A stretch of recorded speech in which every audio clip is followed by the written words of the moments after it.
నమస్కారం అండి. Sixth class third lesson మా కొద్దీ తెల్లదొరతనము నేర్చుకుంటున్నాము. ప్రక్రియ గేయము, ఇతివృత్తం దేశభక్తి. ఉద్దేశం ఆంగ్లేయుల పాలనలో భారతీయులు ఎన్నో కష్టాలను అనుభవించారు. స్వేచ్ఛను, స్వాతంత్రాన్ని కోల్పోయారు. స్వాతంత్రం కోసం ఆనాటి ప్రజలు ఆంగ్లేయుల పాలనకు వ్యతిరేకంగా చేసిన ఉద్యమం ఈ గేయంలో ఉంది. గరిమెళ్ళ సత్యనారాయణ కవిపరిచయం. ఈ మా కొద్దీ తెల్లదొరతనాన్ని రచించింది గరిమెళ్ళ సత్యనారాయణ. ఈయన శ్రీకాకుళం జిల్లా నరసన్నపేట తాలూకా గోనెపాడులో జన్మించారు. 14/7/1893లో జన్మించారు. 18/12/1952లో మరణించారండి. స్వాతంత్ర సమరయోధులు, కవి, రచయిత. ఈయన ప్రత్యేకత 1921లో స్వరాజ్య గీతములు, 1923లో హరిజనుల పాటలు, 1926లో ఖండకావ్యాలు, 1926లో ఖండకావ్యాలు, భక్తి గీతాలు, బాలగీతాలు రాశారు. దండాలు దండాలు భరతమాత, మా కొద్దీ తెల్లదొరతనం అనే గేయాలతో సామాన్య ప్రజల్లో సైతం స్వాతంత్ర ఉద్యమ ఉత్తేజాన్ని, చైతన్యాన్ని కలిగించిన జాతీయ కవి. దేశభక్తి కవితలు రాసి జైలు శిక్ష అనుభవించిన వారిలో మొదటివారు గరిమెళ్ళ. ఈయన ఆంధ్ర సుబ్రహ్మణ్య భారతి అని కూడా అంటారండి. ఈయన్ను ఆంధ్ర సుబ్రహ్మణ్య భారతి అని, తెలుగు పాటల త్యాగయ్య అని కూడా పిలుస్తారండి ఈయన్ని. ఇప్పుడు మనము గేయం చదువుదామండి. మా కొద్దీ తెల్లదొరతనము దేవా, మా కొద్దీ మా ప్రాణాలపై పొంచి మానాలు హరించే. మా కొద్దీ తెల్లదొరతనము దేవా, మా కొద్దీ తెల్లదొరతనము. 12 దేశాలు పండించున్నా గాని పట్టెడన్నమే లోపమండి, ఉప్పు ముట్టుకుంటే దోషమండి, నోట మట్టి కొట్టి పోతాడండి, అయ్య కుక్కలతో పోరాడి కూడు తినమంటాడు. మా కొద్దీ తెల్లదొరతనము దేవా, మా కొద్దీ తెల్లదొరతనము. ధనము కోసము వాడు దారి చేసుకొని కళ్ళు సారాయమ్ముతాడు, మాదు మూట ముళ్ళలో దోచినాడు, ఆలిమెల్లో పుస్తెలు తెంచుతాడు, మాదు కళ్ళల్లో దుమ్మేసి కాటికి దరి చేశాడు. మా కొద్దీ తెల్లదొరతనము దేవా, మా కొద్దీ తెల్లదొరతనము. గాంధీ టోపీ పెట్టి పాఠశాలకు బోవ, రావద్దు రావద్దంటాడు, రాట్నం బడిలో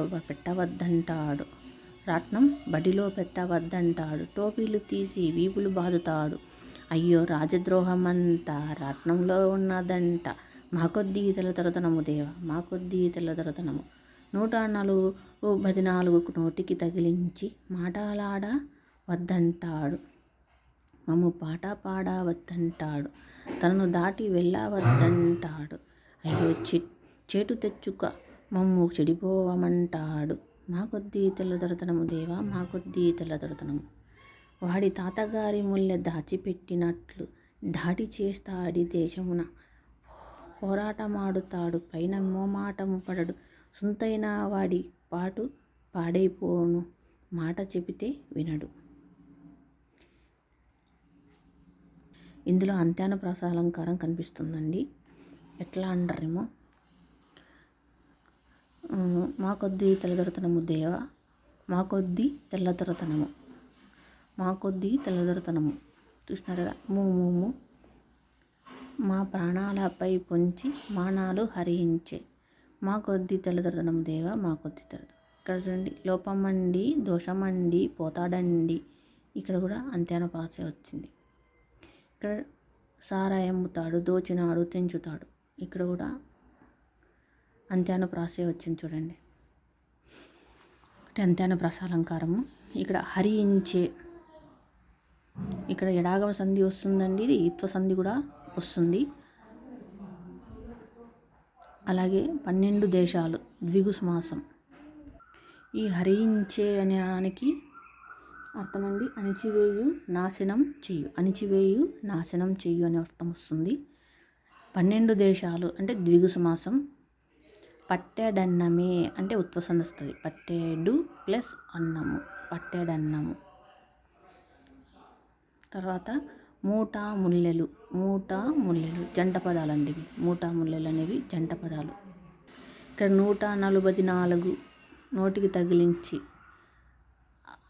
ఇది ప్రశ్న రూపంలో మీకు డిఎస్సిలో రావచ్చండి. 144 ఎట్లా ఇది అడుగుతాడో చూసుకోండి, ఏ లెసన్లో ఉందో అని.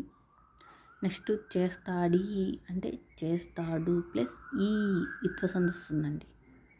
సుంతైన కొంచెమైనా వస్తుందండి, చూసుకోండి. ఇక్కడ ఏమి మహిమంబు గలదో నీ నామందు బాపు అని పేరు వీణులబడినది ఎంత, నిలువనున్న నాదు ఏమి వెన్నెల పులకరించు, జలమని నాదు హృదయంబు జలధరించు, సర్వసారస్వత ప్రపంచంబు నందు గాంధీయని ఏటి వర్ణయుగంబు తోడ సాటి వచ్చేడు వేరొక మాట గలదే అనేది నాళ్ళ కృష్ణన్రావు. ఇక్కడ వర్ణయుగంబు ఇది నాళ్ళ కృష్ణన్రావు రాశాడండి. ఈ వర్ణయుగంబు అంటే అక్షరము, వీటిని అక్షరాల జంట అని కూడా అంటారండి. అక్షరాల జంట అని అర్థం వచ్చే పద బంధం ఏది అంటే వర్ణయుగంబు. ఇక్కడ అర్థాలు ఉన్నాయి చూడండి. విదేశీయుల దొరతనం అంటే పాలన. కూడు అన్నం భోజనం, లాభం ప్రయోజనం, ముల్లె డబ్బు ధనం. ఇక్కడ వ్యతిరేక పదాలు ఉన్నాయి చూడండి. కావాలి వద్దు, మంచి చెడు, వింటాడు వినడు. నెక్స్ట్ వ్యాకరణ అంశాలు. అక్షర విభాగం. తెలుగు భాషలో 56 అక్షరాలున్నాయి. ఇవి అచ్చులు, హల్లులు, భయాక్షరాలని 3 విధాలు. అవి అక్షరాలు ఇన్ని 50 అక్షరాలు 56 అక్షరాలు ఉన్నారు కదండి. అందులో అచ్చులు 16, హల్లులు 37, అది 0 0 విసర్గ 3, మొత్తం కలిపితే 56 అక్షరాలు వస్తాయండి. ఉభయాక్షరాలు 3, హల్లులు 37, అచ్చులు 10, మొత్తం 56 అక్షరాలు. ఇప్పుడు అచ్చుల విభాగం. ఒక మాత్రా కాలంలో ఉచ్చరించే అక్షరాలు అవి ఏవి? ఆ, ఈ, ఉ, రు, లు, ఏ, ఓ. ఇవి హ్రస్వాలండి. ఇవి 1/4 వంతు పలుకుతారండి. ఒక మాత్రా కాలం అన్న 1/4 వంతు అన్న. నెక్స్ట్ 2 మాత్రా కాలంలో ఉచ్చరించే అక్షరాలు 1/2 వంతు. అవి 2 మాత్రా కాలంలో ఉచ్చరించే అక్షరాలు దీర్ఘాలు. ఆ, ఈ, ఊ, ఆ, ఈ, ఊ, రు, లు, ఏ, ఐ, ఓ, ఔ దీర్ఘాలు. 3 మాత్రా కాలంలో పలికేవి ఐ, ఔ. ఇవి ధృతాలు. ఇక్కడ కూడా ఉన్నాయి కదండి దీర్ఘాలు అంటే అట్లా వస్తాయి, ఇట్లా వస్తాయి. 3 మాత్రా కాలంలో అంటే ఐ, ఔ ధృతాలు అచ్చులలో. ఇంకా హల్లులు విభాగం. కా నుండి మా వరకు గల అక్షరాలను వర్గాలుగా విభజించవచ్చు. అంటే ఇవి 5 వర్గాలండి. కా వర్గం, టా వర్గం, కా, చా, టా, తా, ప. ఇవి 5 వర్గాలు. కా వర్గం, చా వర్గం, టా వర్గం, తా వర్గం, పా వర్గం. కఠినంగా పలికే అక్షరాలు కచట తప్ప. ఇవి కఠినంగా పలికే అక్షరాలు అన్నమాట. పరుషాలు అంటారు కచట తప్పలను. తేలికగా పలికే అక్షరాలు గజడ దబ సరళాలు అంటారు. వర్గములలో ఉండే ఒత్తు అక్షరాలు ఖ, ఘ, ఛ, ఝ, ఢ, ఠ, థ, ద, ప, భ. ఇవి వర్గయుకులండి. ఇక్కడ ఒత్తు అంటే ఒత్తు అనేది గూఠం అని కూడా అంటారండి. గూఠం అనేది ఇది కోస్తా జిల్లాలో అంటారు గూఠాన్ని. ఒత్తును కోస్తా జిల్లాలో ఏమంటారు? గూఠం అంటారు. జట అంటే దాన్ని తెలంగాణలో జట అంటారు. అలాగే రాయలసీమలో ఏమంటారు? పొక్కిలి అంటారు. ముక్కు సహాయంతో పలికే అక్షరాలు జ్ఞాని, నా, మాలు. జ్ఞ, ఇన, అన, నా, మా అనేవి అనునాసికాలు ముక్కు సహాయంతో పలికేవి. అంగిలి సహాయంతో పలికేవి అంతస్తాలండి. అంగిలి సహాయంతో పలికే అక్షరాలు అంతస్తాలు అంటారు. అవి యా, రా, బండిరా, అలా, లా, వా అనేవి. గాలి బయటికి ఊదుతూ పలికే అక్షరాలు శేష, సాహ. ఇవి ఉస్మాలు. పరుష సరళాలు కాకుండా మిగిలినవి హల్లులు అంటారు. వీటినే స్థిరాలు అంటారు. తెలుగు వ్యాకరణ ప్రకారం వీటిని ఏమంటారంటే మార్పు చెందనివి. స్థిరాలను ఏమంటారు? మార్పు చెందనివి అంటారు. కా నుండి మా వరకు గల హల్లులు స్పర్శాలు. వర్ణోత్పత్తి స్థానాలు.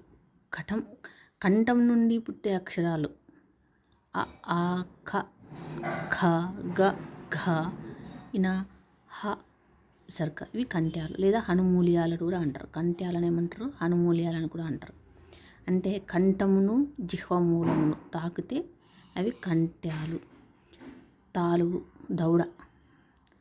దౌడ భాగంలో పుట్టే అక్షరాలు. తాలువు అంటే దౌడ అండి. తాలువు భాగంలో పుట్టే అక్షరాలు ఈ, చ, ఛ, జ, ఝ, ఇన, య, స. వీటిని తాళవ్యాలు అంటారు. అర్థమైందండి. కఠిన తాలువును జిహ్వ మధ్యమును తాకుతూ పలికేవే తాళవ్యాలు. తాలువు భాగంలో పుట్టే అక్షరాలు, దౌడ భాగంలో పుట్టే అక్షరాలు ఈ, చ, ఛ, జ, ఝ, ఇన, య, ష తాళవ్యాలు. ఇవి కఠిన తాలువును జిహ్వ మధ్యమును తాకుతూ పలికేవండి. నాలుకతో గట్టిగా అంగిలిని తాకుతూ పలికే అక్షరాలు రు, రు, ఠ, ఠ, డ, ఢ, అన, ర, ష, బండిరా, అల. మూర్ధన్యాలు అంటారు వీటిని. పరివేష్ట జిహ్వాగ్రమును మూర్ధన్యాన్ని పరివేష్ట జిహ్వాగ్రమును తాకుతూ పలికేవే మూర్ధన్యాలు. అంటే నాలుకను మడత వేసి వెనుకకు తిప్పి పలికేవండి అని. రు, రు, ఠ, ఠ, డ, ఢ, అన. ఒకసారి పలికి చూడండి. దంత సాయంతో పలికే అక్షరాలు లు, లు, చ, ఛ, లు, లు, చ, జ, త, థ, ద, ధ, న, ల, స. వీటిని వీటిని తావర్గం అంటారు చూడండి. త, థ, ద, ద, న. ఇవి తావర్గం. ఈ తావర్గాన్ని ప్లస్ లు, లు, చ, ఛ, ల, స వీటిని దంత్యాలు అంటారు.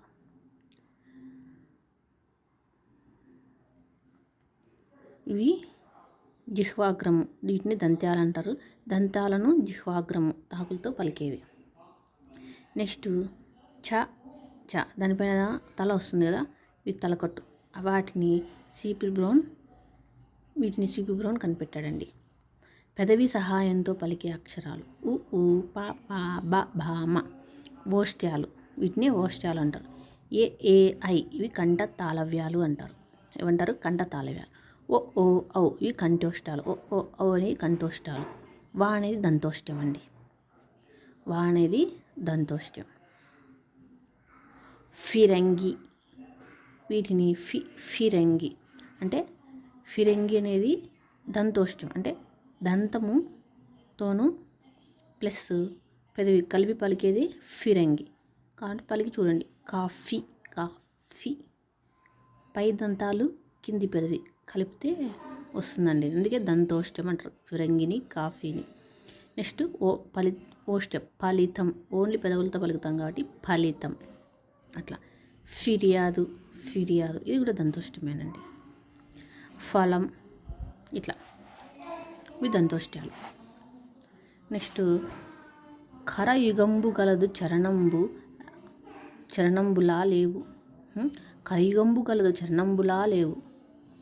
కడుపు, నడుము, వీపు, మెడయు గలవు. శిరము లేదు గాని నరుల బట్టుక మృంగి. సొగసు గూర్చు దాని సొగసు గనుడి అంటే చొక్కా. ఈ దేశం నాకేమిచ్చింది అని బాధపడడం కన్నా దేశానికి నేనేం చేయగలుగుతాను అని ఆలోచించేవాడే నిజమైన దేశభక్తుడు అని గాంధీజీ అన్నారండి. నెక్స్ట్ సమయపాలన జీవన విద్య. సమయపాలన ఎక్కడి నుంచి వచ్చిందంటే జీవన విద్య. సమావేశానికి గాంధీ గారంతటి వ్యక్తి నిరాడంబరంగా సరైన సమయానికి సైకిల్ మీద రావడం చూసిన అందరూ ఆశ్చర్యపోయారు. ఆయన ఒక క్షణం కూడా ఆలస్యం కాకుండా సభాస్థలికి చేరుకున్నారు. గాంధీజీ విలువల్ని పాటించే వ్యక్తి. ప్రాణం పోయినా సమయపాలన విడిచిపెట్టేవారు కాదు. ఏ పనైనా అది ఏ సమయానికి జరగాలో ఆ సమయానికి 100 6 జరిపేవారు. ఆఖరి జైలులో కూడా ఉన్న సమయంలో కూడా ఖచ్చితమైన సమయపాలన చేసేవారు గాంధీజీ.